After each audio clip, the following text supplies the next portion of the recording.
నేను వెళ్ళిపోమంటా మరి. సరిగ్గా 1 సంవత్సరంలో మళ్ళీ ఉద్యోగంలో తిరిగి వచ్చేస్తా.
ప్రియమైన లక్ష్మికి నేను మాట ఇచ్చినట్టే చిన్న ఉద్యోగం అయితే తెచ్చుకున్నా.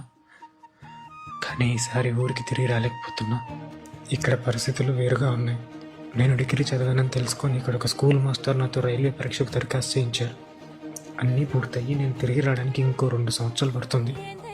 అప్పటి వరకు నీకోసం ఎదురు చూస్తూ బాల. అబ్బాయికి అసలు ఉద్యోగం వస్తుందో రాదో? తనకి ఉద్యోగం రాకపోయినా పర్వాలేదు నాన్న. ఎలా అయితే వెళ్ళాడో అదే నలిగిన చొక్కాతో తిరిగి రానివ్వండి. నా కోసం తను కష్టపడుతున్నాడు. ఆ గుణం నాకు చాలు.